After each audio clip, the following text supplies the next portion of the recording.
영국에는 이 왕이 되는 순서가 법으로 정해져 있습니다. 그래서 여왕이 죽고 나면 누가 왕이 되고, 혹시 그 사람이 무슨 사정이 있어서 왕이 되지 못하면 또 누가 왕위를 계승하게 되는지 서열이 1번, 2번, 3번, 4번 그래 쭉 정해져 있습니다. 근데 얼마 전에 이 해리 왕자, 두 번째 왕자가 미국 여성과 결혼하게 되었을 때 영국 사람과 또 전 세계 사람들이 큰 충격을 받았습니다. 왜냐하면 그 여성은 흑인 혼혈인데 이혼의 경력을 가지고 있었기 때문입니다. 이혼의 경력을 가진 사람과 결혼하면서 왕위를 포기한 왕자가 있기는 했습니다. 그렇지만 이 흑인의 피를 가진 사람과 결혼하게 되면 그러면 그 밑에서 나오는 아이가 흑인이 나올 수 있습니다. 아니면 흑인의 피를 가진 사람이 나올 수가 있습니다. 영국 왕이 흑인이 영국 왕이 된다. 이것은 굉장히 쇼킹한 일이기 때문에 사람들이 많이 놀랐습니다. 그렇지만 이 사랑의 힘이라고 하는 것은 참 이런 피부색이나 이혼 경력이나 이런 거 다 뛰어넘어 가지고 이 해리 왕자와 미국 여성을 결혼하도록 만들었습니다. 우리가 어떤 중요한 일이 있으면 약속을 합니다. 남자와 여자가 우리 데이트하자고 약속을 하면 다른 약속이 생기더라도 그 가지 않고 둘이가 만나는 것을 의미하는 것입니다. 하나님께서도 이스라엘 백성과 우리들에게 여러 번 약속을 하셨습니다. 특히 하나님께서는 아브라함에게 하늘의 복을 주시고 이 복이 자손들에게 상속되게 하겠다, 이렇게 약속을 하셨는데, 그러면 영국 왕위만 물려받아도 이거는 엄청난 것입니다. 또 우리나라 대재벌 LG나 삼성의 이런 그 회사를 물려받아도 이 엄청난 것입니다. 근데 만약 하나님 나라의 축복을 물려받는다고 하는 것은 이거는 영국 왕이라든지 그 다음에 LG라든지 삼성하고 비교가 안 되는 겁니다. 근데 하나님께서는 아브라함에게 하나님의 복을 주시겠다고 맹세를 하셨습니다. 이 맹세는 굉장히 장엄한 의식인데, 하나님은 어떤 맹세를 하셨는가 하면 짐승을 잡아서 죽여서 갈라놓고 그 사이를 하나님을 상징하는 그런 불이 통과하는 의식을 행하신 것입니다. 이것은 하나님이 약속을 지키지 않으면 하나님 자신이 죽는 것을 의미하는 것입니다. 과연 하나님이 죽을 수 있는가? 하나님이 과연 죽을 수 있는가? 나중에 이것이 현실로 드러나게 됩니다. 하나님이 죽으면서 이 축복을 우리에게 주시는 것이 현실로 드러나게 되는데, 아브라함 때만 해도 이것은 상상할 수가 없었습니다. 그래서 이 하나님의 언약을 이 헬라 말로 디아데케라 이렇게 말하는데, 디아데케라고 하는 말은 언약이란 말 뜻도 있지만 또 유언이란 뜻도 있습니다. 유언이라고 하는 것은 죽으면서 효력이 나타나는 것이 유언입니다. 살아있는 동안에는 유언이 효력이 없습니다. 본인이 죽어야 효력이 나타나는 것이 유언인 것입니다. 하나님의 언약은 언약인가? 유언인가? 이런 것에 대해서도 성경은 많은 이야기를 하고 있습니다. 아브라함에게는 두 아들 이스마엘과 이삭이 있었는데, 이스마엘은 이 약속의 아들이 아니어서 쫓겨나게 됩니다. 이삭이 이 하나님의 축복을 상속하게 됩니다. 또 이삭에게는 쌍둥이 아들이 있었는데, 에서와 야곱이 이 축복을 상속하기 위해서 서로 경쟁을 하게 되고 서로 치열하게 싸우게 됩니다.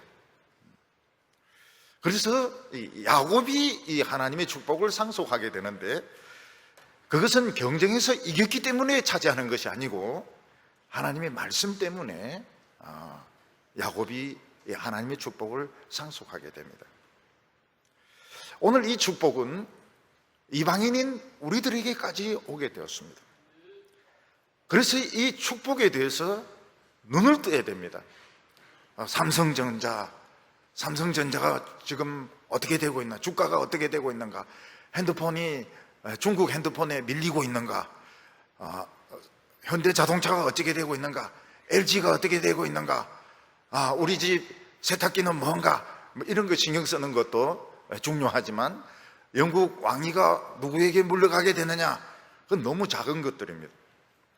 이 하나님의 축복의 경쟁자가 되어야 됩니다. 이 하나님의 축복을 차지하기 위해서 무엇이 필요한가? 하나님의 축복을 어떻게 하면 뺏기게 되는가? 어떻게 하면 이스마엘 같이, 어떻게 하면 에서같이 뺏기게 되는가? 에서는 팥죽 한 그릇에 뺏겨버렸습니다. 억울하죠? 팥죽 한 그릇에. 그런데 초대 교회들은 이 하나님의 축복이 자기까지 왔는데 이것을 거의 사기를 당하게 됩니다. 그들이 사기를 당하게 되었던 것은 하나님의 축복이 이중으로 되어 있기 때문입니다. 무슨 말인가 하면, 먼저 이 갈라디아 지역 사람들에게 복음이 찾아왔습니다. 그래서 그들은 예수 믿고 복을 받았습니다. 그런데 그 뒤에 다시 할례를 가르치는 율법주의자들이 찾아왔습니다.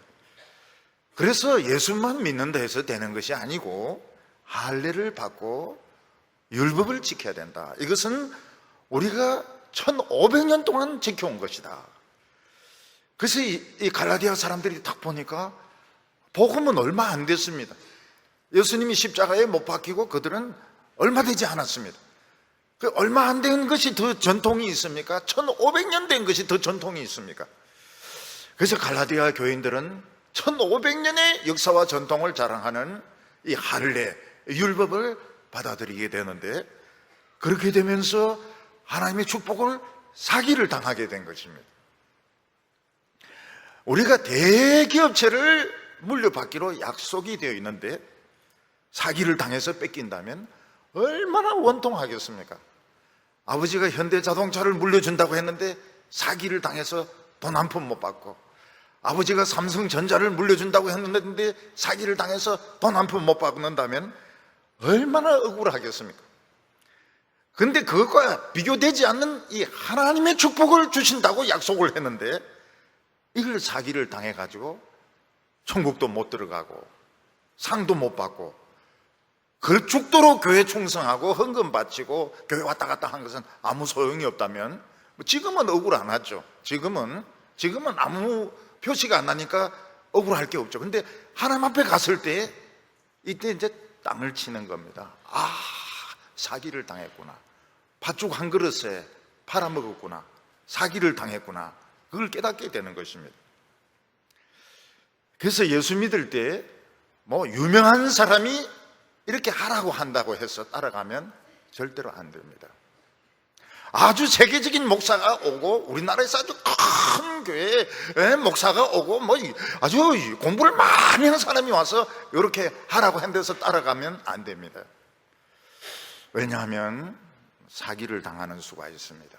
정신을 바짝 차려야 됩니다. 예수 믿을 때는 바짝 차려야 됩니다. 그래서 성경을 한 손에 들고 다 이게 성경하고 맞는지 안 맞는지 확인해보고, 성경하고 안 맞는 것은 일체 받아들이면 안 됩니다. 사기당하는 거예요.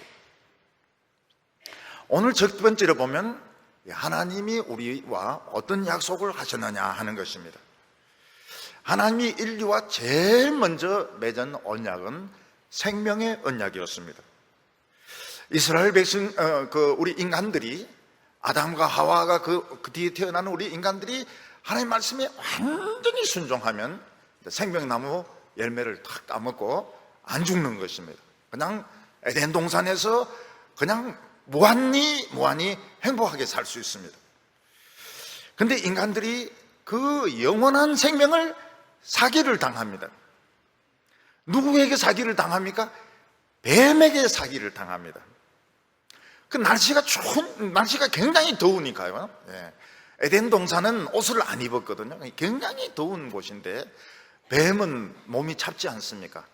차가운 몸으로 여자의 몸에 막 탁 갖다 대면서 에어컨이라고 생각해라고 막 이러면서 하나님이 뭐 모든 나무의 실과를 먹지 말라고 하더냐, 그 여자가 뭐 아니라 하면서 뭐 저 선과 악을 알게 하는 나무는 뭐 만지지도 말라고 했다니까 이 뱀이 막 이렇게 하면서 그거 따먹어야 된다고. 따먹으면은 굉장히 똑똑해져서 하나님같이 똑똑해진다고. 그래서 그거 따먹고 영생할 수 있는 그 약속을 사기를 당하는 겁니다. 근데 그게 그거로 끝나는 게 아닙니다. 그 아담과 하와 밑에서 태어나는 가인이 동생 아벨을 죽입니다. 살인이 일어납니다. 그러니까 하나님 말씀을 어기는 것이 나쁜 쪽으로 점점 발전을 하게 되는 겁니다. 나중에는 어떻게 됩니까? 노아 홍수 때 전 인류 8명 빼놓고는 전 인류 모든 짐승들, 모든 새들 홍수로 몰살을 당하게 됩니다. 그게 무엇인가 하면 하나님의 약속을 뱀에게 사기당한 결과였던 것입니다. 수많은 인간들이 악해져 가지고 홍수의 물에 빠져 죽습니다. 그러니까 너무 인간이 어리숙했던 겁니다.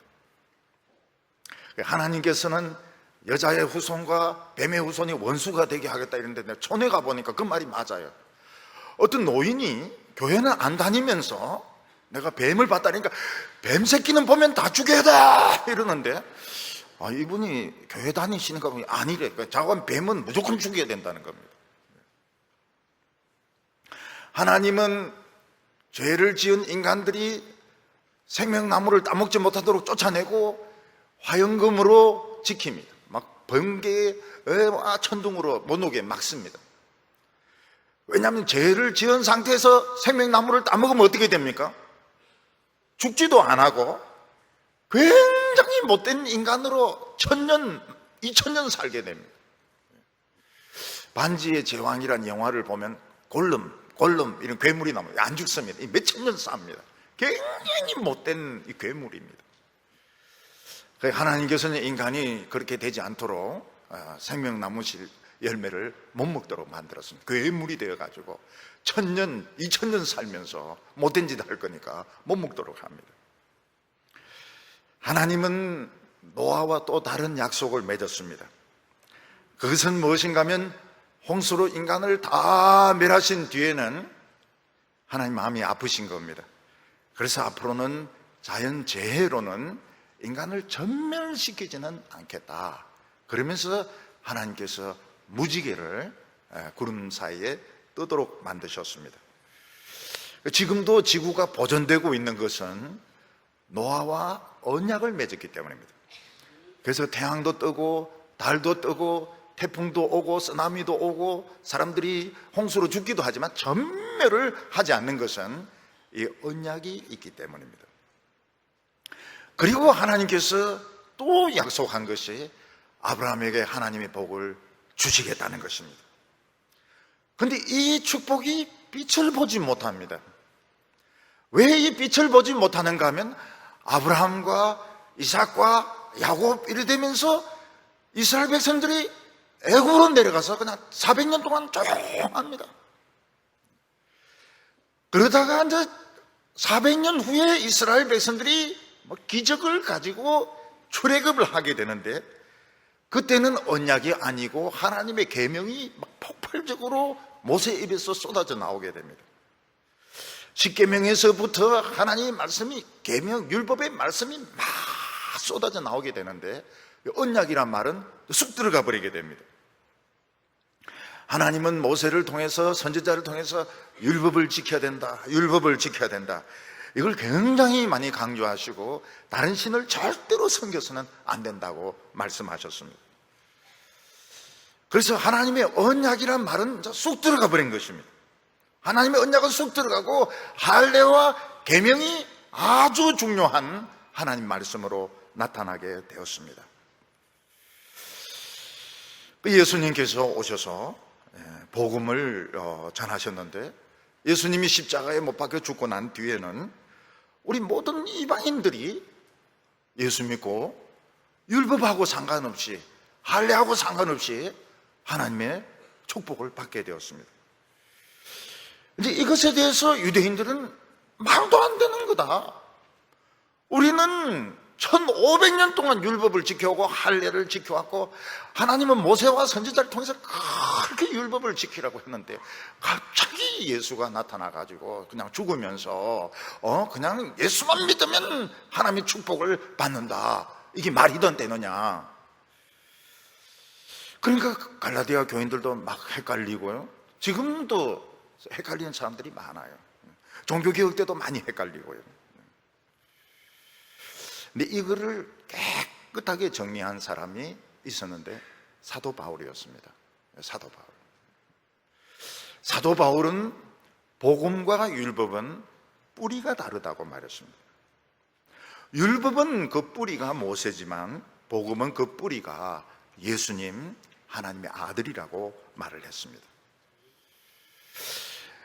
이스라엘 자손들이 별로 중요하게 생각하지 않았던 그 애굽 땅에서 출애굽하면서 잊혀졌던 그 아브라함의 그 약속이 중요한 약속이고, 오히려 기적이 일어나고 홍해가 갈라지고 불덩어리 가운데서 말씀하셨던 이 율법은 오히려 보충적인 약속이다. 이거를 사도 바울이 아주 명쾌하게 갈라디아서에서 정리를 하고 로마서에서 정리를 하게 됩니다. 사실은 엄청나기는 모세의 율법이 엄청났습니다. 하나님께서 모세와 이스라엘 백성들에게 이 율법의 말씀을 주실 때에 시내산은 막 흔들렸습니다. 지진이 일어났고, 그리고 빽빽한 구름과 불덩어리가 거기에 불이 붙었고 나팔 소리가 나고, 그리고 모세는 40일 동안 먹지도 않고 마시지도 않으면서 하나님이 직접 돌에 이 십계명을 적었던 돌비를 받아왔던 것입니다. 하나님이 직접 불러서 돌에 글을 쓰더라. 파박팍팍팍 나 외에 다른 신을 섬기지 말지니라. 하나님이 직접 쓰신 이 돌비를 받아가지고 내려왔습니다. 이스라엘 백성들에게서 이 1500년 동안 율법은 모든 이스라엘 사회를 이끌고 지배하는 법이 되었습니다. 예배 드릴 때도 이 모세의 법으로 예배를 드렸고, 또 한센병을 진단할 때도 모세의 법으로 진단을 했고, 또 율법을 어기는 자를 돌을 던져서 심판을 할 때도 모세의 법으로 심판을 했습니다.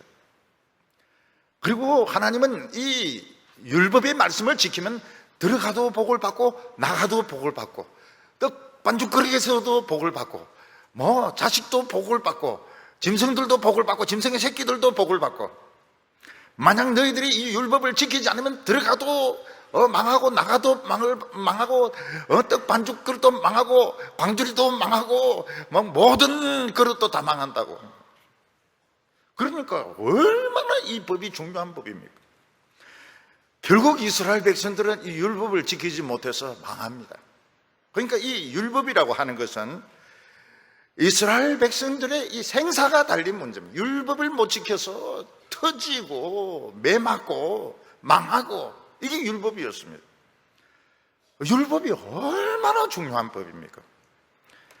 그런데 이방인들은 전혀 율법도 지키지도 않고 할례도 받지 않고 그냥 하나님의 축복을 그냥 그대로 상속받으니까 유대인들이 이걸 참을 수가 없는 것입니다.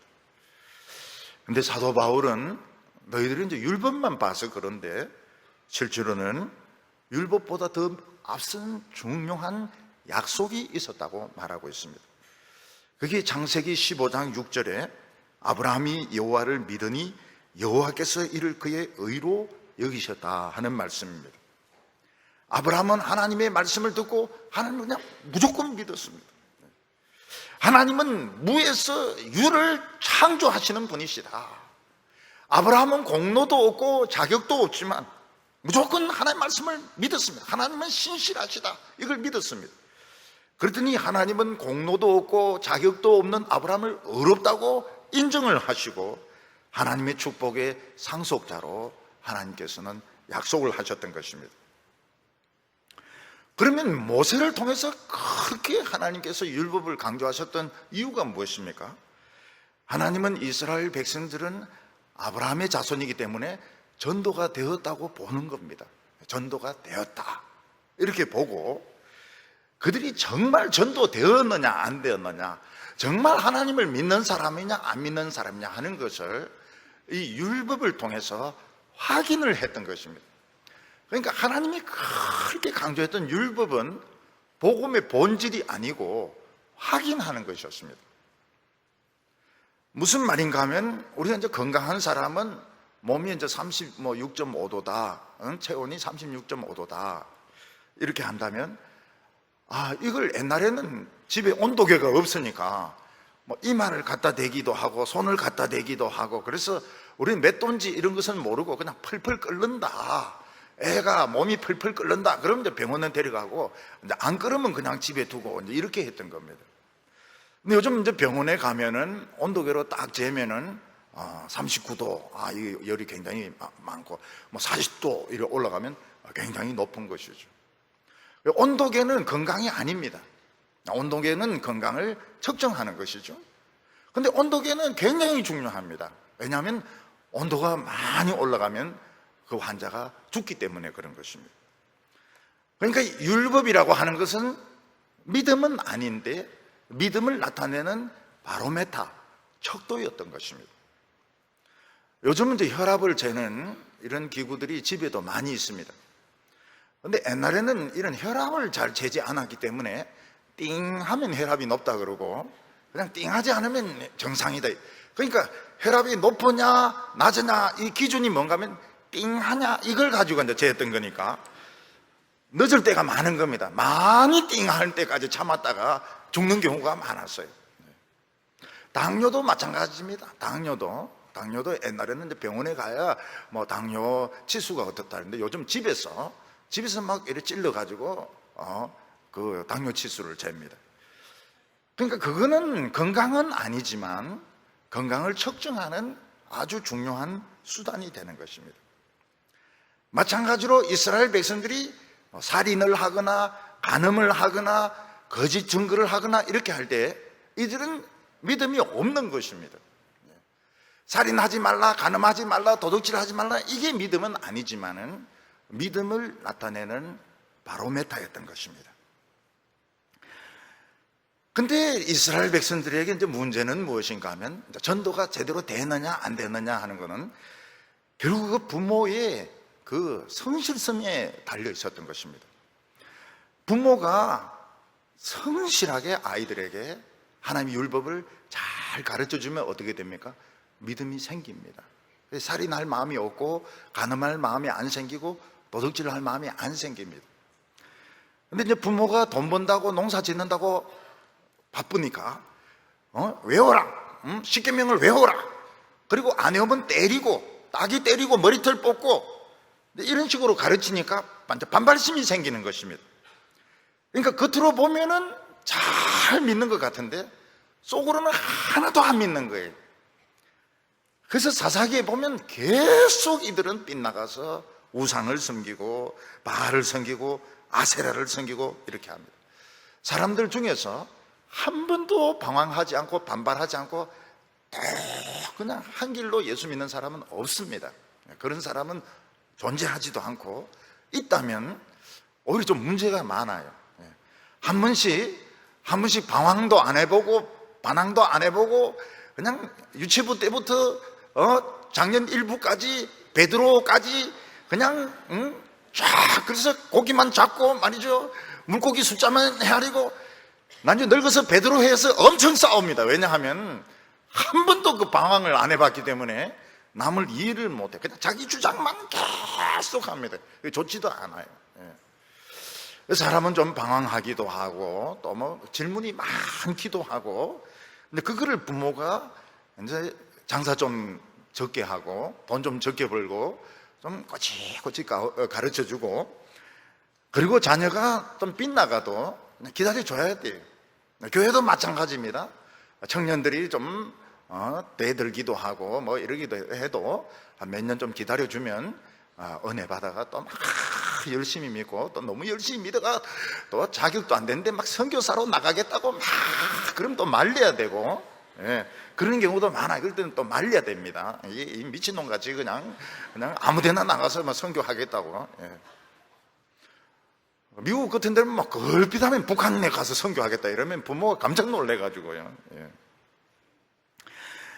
그러니까 이 이스라엘 백성들은 이제 농사를 짓고 이 가나안 땅에서 욕심이 많이 생기지 않습니까? 그러니까 자녀들이 이제 질문을 합니다. 배울 때 보면, 어릴 때 보면 애들이 질문을 통해서 배웁니다. 그래서 질문이 굉장히 많아요. 예, 예. 나는 왜 배꼽이 있어요? 왜 뭐는 어때요? 막 묻습니다. 예, 그러면 이제 부모가 자세히 설명해주고 또 설명해주고 그렇게 해주고 또 애가 좀 실수를 하면 기다려주고 이러면 믿음이 생깁니다. 근데 그게 귀찮잖아요. 그게 귀찮잖아요. 자세히 설명을 해주고 기다리고 이러면 패는 거예요. 이놈의 새끼야, 패고 십계명을 외워라, 레위기 외워라. 애들은 재앙입니다. 레위기 외우는 게 재앙입니다. 근데 막 밤을 새워서 레위기 이거 다 외우면 모세의 오경 외워라. 죽을 지경이죠. 더 고통스러운 게 여호수아세 가면 또 뭐 이런 지파들마다 경계선, 그 경계선 외워라. 그 믿음이 생길 리가 없습니다. 믿음이 생길 리가 없고 저주가 나오게 되는 겁니다. 안식일 날 예수님 때까지 그랬습니다. 안식일 날까지 물건 옮겨 그러면 회당에서 채찍질하고 때리고 그랬습니다. 근데 예수님은 제자들에게 어떻게 하면 질문을 할 때 예수님이 그걸 가르쳐 주십니다. 그 질문이 안 나오면 예수님이 또 물어보시기도 하시고, 그리고 안식일 날은 환자들을 예수님 직접 고쳐주십니다. 직접 아픈 사람들 고쳐주십니다. 그러니까 사람들은 하나님은 사랑의 하나님이시구나.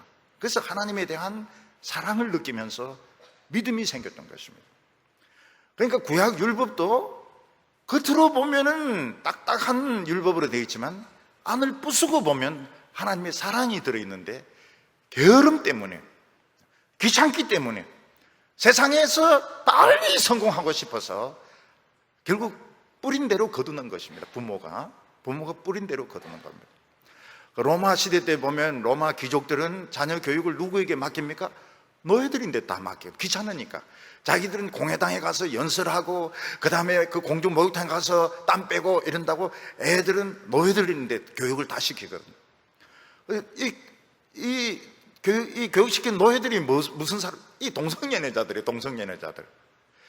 그래서 이 로마에 있는 남자나 여자나 동성의 경험을, 성폭행을 안 당한 사람이 거의 없습니다. 거의 없습니다.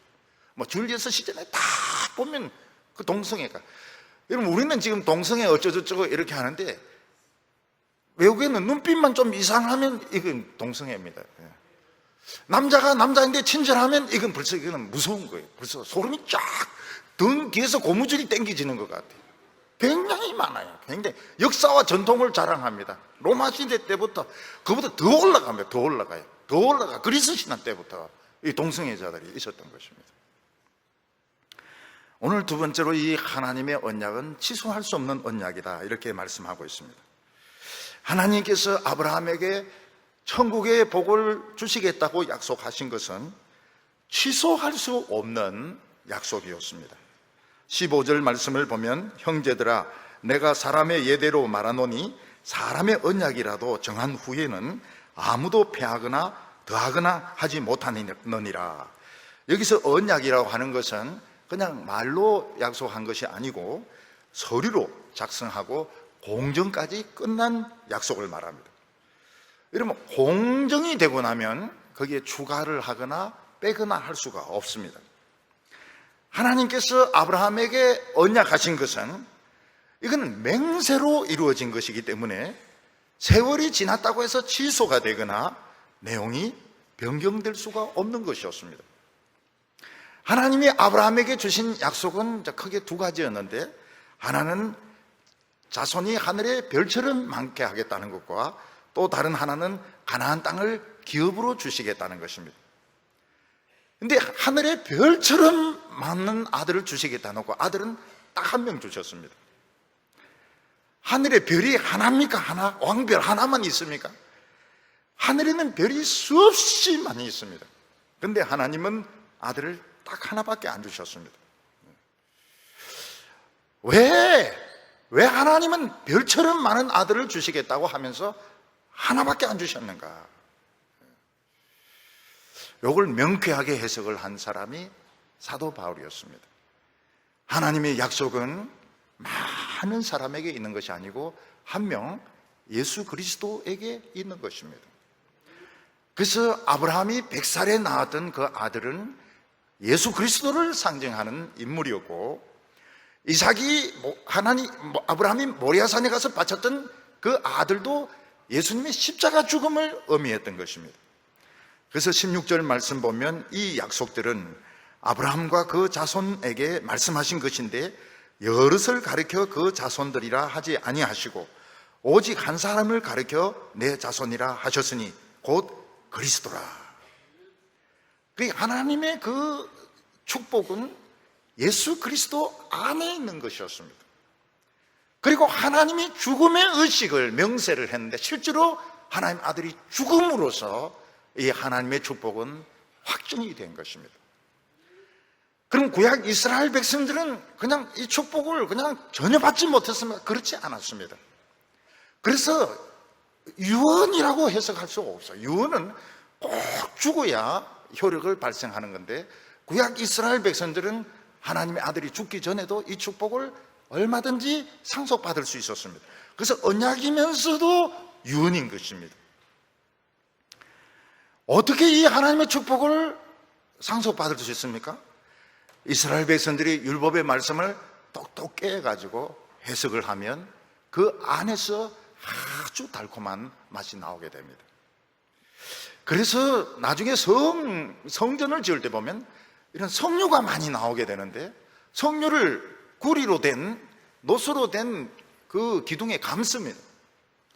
그 석류가 바로 율법을 상징합니다. 석류는 겉으로 보면 그냥 우둘두둘한 열매지만 안을 보면 아주 빨간 보석 같은 달콤한 그 씨들이 들어있는데 그 씨가 굉장히 달콤합니다. 마찬가지로 율법도 겉으로 보기에는 하지 마라 잔소리로 되어 있지만은 그걸 깨뜨려 보면은 사랑이 들어있어요. 하나님의 사랑이 들어있고 이웃에 대한 사랑이 들어있고 인격을 존중하는 것이 들어있기 때문에 하나님의 축복을 얼마든지 구약시대 때 이스라엘 백성들도 상속을 받을 수 있었습니다. 그래서 다윗 같은 경우에는 뭐라고 말했습니까? 10편 119편 같은 위대한 이 작품을 남기게 되는데 이는 시편의 절정이라고 말을 했습니다. 그 시편 119편에서 뭐라고 말하는가 하면 하나님의 말씀은 송이꿀보다 덜 달다고. 이 송이꿀이 영어로는 뭐라고 되어 있는가 하면 이 벌집으로 되어 있습니다. 벌집. 저는 그 벌집 못 먹는 줄 알았는데 그 벌집 그것도 맛있다고 그래요. 벌집. 벌집채로 막 꿀을 먹는 것처럼 맛있다고 말했고, 하나님의 말씀은 정금보다 훨씬 더 귀하다고 말했어요. 왜냐하면 다윗은 이걸 깨가지고 묵상을 했던 것입니다. 오늘도 성경 말씀을 그냥 쭉 그냥 읽어버리면 별로 남는 것이 없습니다. 근데 이것을 자꾸 이렇게 해석을 하면 어떻게 됩니까? 성경이 바로 해석되어지면 교인들의 마음이 뜨거워지게 됩니다. 그 마음이 뜨거워지면서 하나님의 축복을 상속받게 되는 것입니다. 근데 성경 아닌 거 가지고 세상 이야기 가지고 사탕 발림하면은 재미있기는 재미가 있는데 남는 것이 없어요. 자꾸 그런 식으로 이제 신앙생활 오래 하면 하나님의 축복을 사기를 당하게 됩니다. 청년이 무엇으로 그 행실을 깨끗게 하리요? 오직 주의 말씀에 따라 상갈지니이다. 하나님의 축복은 이스라엘 백성들도 상속받을 수 있었습니다. 율법의 말씀을 깨면 상속받을 수 있었습니다. 근데 예수님이 십자가에 못 박혀 죽음으로써 이거는 우리에게 확실해졌습니다. 율법과 상관없이 온도계 그 다음에 혈압계 이게 상관없이 누구든지 예수 믿는 사람은 하나님의 축복을 그냥 무조건 상속하는 게 된 것입니다. 그래서 이걸 가지고 경쟁을 해야 됩니다. 교인들은 누가 더 우리 교회에서 겸손한가? 겸손한가? 이 겸손 경쟁하면 굉장할 것 같아요. 땀 딱 때리면 한 대 더 때려주세요. 그러면 막 굉장히 두드리면, 어떤 애는 그 교회에서 목사님이 전도사님이 설교하는데 오른뺨 때리면 왼뺨을 들려대라. 선생님이 딱 때리는데 왼뺨도 때려주세요. 이러니까 이놈이 반항하는구나 이래가지고 20대를 맞았다는 것입니다. 그러면서 말씀에 순종하기가 이렇게 어려운 줄 몰랐다고 이러는데, 어떻게 하면 이걸 경쟁하여, 어떻게 하면 더 기도를 간절하게 할 수 있는가? 어떻게 하면 하나님을 더 사랑할 수 있는가? 이거를, 여기에 이제 불이 붙어야 됩니다. 다른 사람 세상 것 잔뜩 가지면 그거는 눈에 들어오면 안 돼요. 눈에 들어오면 안 돼요. 무슨 차를 타고 다니고 무슨 어느 직장에 있고 뭐 돈이 얼마, 그거는 우리 눈에 들어오면 안 됩니다. 삼성, 뭐 현대 이런 거 우리 눈에 들어오면 안 돼요. 영국의 뭐 해리 왕자가 어떻더라, 그거 우리하고는 상관이 없습니다. 월드컵 축구 우리 상관없어요. 월드컵 축구 상관없어요. 이 세상의 축복은 진짜가 아니고 가짜입니다. 유리구슬에 불과한 겁니다. 그거를 위해서 한평생을 허비를 한 겁니다. 그리고 교회도 다녔어요. 교회도 다녀와가지고 뭐 그냥 설교하는 대로 받아들였는데 나중에 가보니까 사기를 당한 거예요. 아무것도 없는 거예요. 하나님 앞에 왔는데 축복이 무입니다. 축복 무, 믿음 무, 아무것도 없어요. 근데 자기보다 훨씬 못한 사람이 할렐루야 하면서 천국에 가가지고 그 막 엄청난 땅을 차지하고 엄청난 축복을 차지할 때, 그때 막 가슴을 치면서 막 애서같이 울면서 어떻게 안 되냐고, 어떻게 안 되죠. 그때는 넣는 거예요. 이 세상 거는 많이 가지는 것이 유리하지 않습니다. 훨씬 불리합니다. 훨씬 불리해요. 오늘 세 번째로 더 우선적인 약속이 뭐냐 하는 것입니다. 우리가 다른 사람과 약속을 하지만 꼭 지키려고 하는 약속도 있고 립서비스로 약속하는 것도 많이 있습니다. 오랜만에 친구 만나가지고 뭐 언젠가 한번 식사하자, 이거는 뭡니까? 이거는 립서비스입니다. 언젠가 한번 같이 밥 먹자, 이거는 열흘 뒤일 수가 있고 100년 뒤일 수가 있고 죽은 뒤에 시체끼리 만나서 먹을 수도 있고, 이거는 그냥 립서비스에 불과한 것이죠. 근데 어떤 사람 둘이서 이건 중요한 일이니까 꼭 내일 몇 시에 우리 만나서 이거부터 해결합시다, 그러면 그것은 중요한 약속인 것입니다. 그래서 이 약속에도 우선순위가 있습니다. 하나님께서 아브라함에게 하나님의 축복을 주시겠다고 하는 것은 훨씬 전에, 율법보다 훨씬 전에 약속한 것이었습니다. 그래서 17절 말씀 보면 내가 이것을 말하노라, 하나님께서 미리 정하신 언약을 430년 후에 생긴 율법이 폐기하지 못하고 그 약속을 헛되게 하지 못하리라. 어떤 사람은 이제 취직을 하는데 두 군데서 약속을 받았는데, 먼저 약속을 했는데 또 뒤에 직장에서 왔는데 더 좋은 직장이에요. 그렇지만 가겠다고 했기 때문에 취소하지 못하고 그냥 30분 먼저 전화 받는 바람에 그 직장으로 가는 경우가 있습니다. 하나님께서 아브라함에게 천국의 복을 주시겠다고 하는 것은 율법이 생기기 430년 전이었습니다. 사람들은 예수 그리스도의 십자가는 몇 년 안 됐다, 불과 10몇 년밖에 안 됐다, 10몇 년이 아니고 율법 앞에 430년, 500년 전에 하나님이 맹세로 약속한 것이었습니다. 그래서 430년 뒤에 생긴 율법이 아브라함의 언약이 맞다 틀리다 이렇게 하는 것은 그야말로 새카만 후배가 선배 보고 서열 따지는 것과 똑같은 것입니다. 한 20, 30년 후배가 선배 보고 몇 년생이냐 물어보면 어떻게 됩니까? 선배가 놀라서 기절합니다. 세상에 이 법도가 어떻게 이렇게 되느냐고. 복음은 늦은 것이 아닙니다. 복음은 율법보다도 500년 전에 하나님이 맹세한 것이었고 하나님의 계획 안에는 수만 년 전에 확정된 것이었습니다. 그래서 오늘 최고의 복이 뭔가 하면 예수 그리스도의 복음을 믿고 천국의 축복을 상속하는 것입니다. 우리는 이 축복 속으로 그냥 뛰어들면 되는 겁니다. 머뭇머뭇거리고 있으면 딴 사람이 먼저 들어갑니다. 그래서 예수님이 뭐라고 말씀하셨는가 하면 먼저 된 자 중에 나중되는 자가 많고 나중된 자 중에 먼저 된 자가 많다고 말했습니다. 나는 오래 믿었다, 오래 목회했다, 나는 뭐 장로다, 아무 소용이 없어요. 지금 믿기 시작하지만 그냥 그 세계 안으로 뛰어들면은 훨씬 더 먼저 갈 수가 있습니다. 먼저 큰 축복을 받을 수 있습니다. 18절에 보면 만일 그 유업이 율법에서 난 것이면 약속에서 난 것이 아니니라. 그러나 하나님의 약속으로 말미암아 아브라함에게 주신 것이라. 오늘 우리가 확실히 깨달아야 될 것이 뭔가 하면 행위로는 하나님의 복을 받을 수 없다는 것입니다.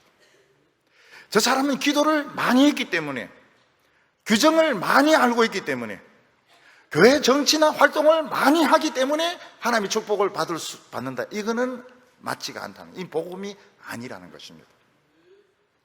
무슨 말인가 하면 행동은 그 사람에게서 자연스럽게 나와야 되는 것입니다.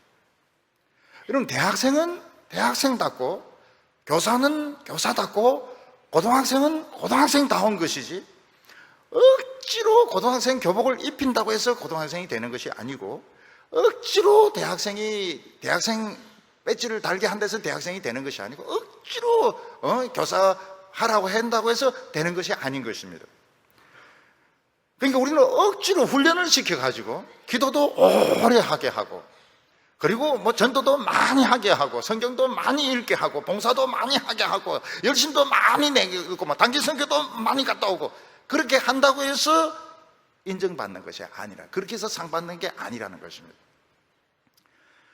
그냥 자기가 그리스도인이기 때문에 기도하고, 그리스도인이기 때문에 자연스럽게 예배를 드리고, 자연스럽게 하나님을 사랑하고, 자연스럽게 말씀을 사랑하고, 이게 자연스러워야 되는, 대학생이 자연스러워야 된다는 거예요. 교사는 자연스럽게 교사가 돼야 된다는 거죠. 그런데 멋진 대학생은 될 수 있습니다. 대학생이 억지로 대학생이 아니고 아주 멋지게 학교에서도 공부하고, 아르바이트도 하고, 교회 와서 봉사도 하고, 아이들도 돌볼 수도 있고, 교사도 억지로 교사 되게 흉내 낸다고 해서 교사가 되는 것이 아니고 멋진 교사가 될 수가 있는 것입니다.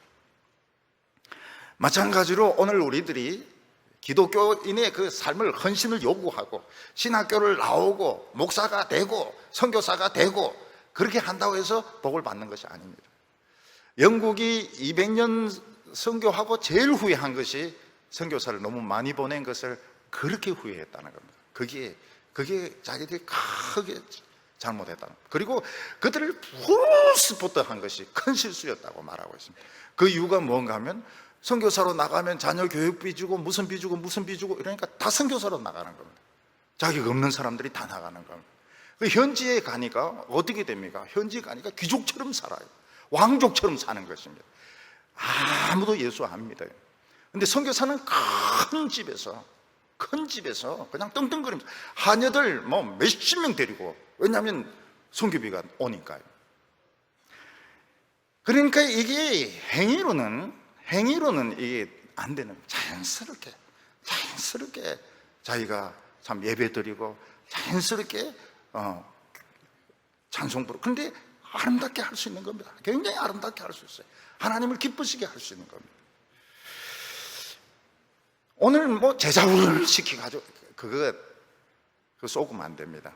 쏘으면 안 돼. 그게 제일 교묘한 겁니다. 제일 교묘한 거예요. 행위로는 절대로 구원받을 수 없습니다. 기도를 많이 했기 때문에, 오래 믿었기 때문에, 폼이 근사하기 때문에 절대로 구원받을 수 없습니다. 자연스럽게 나와야 되는 겁니다.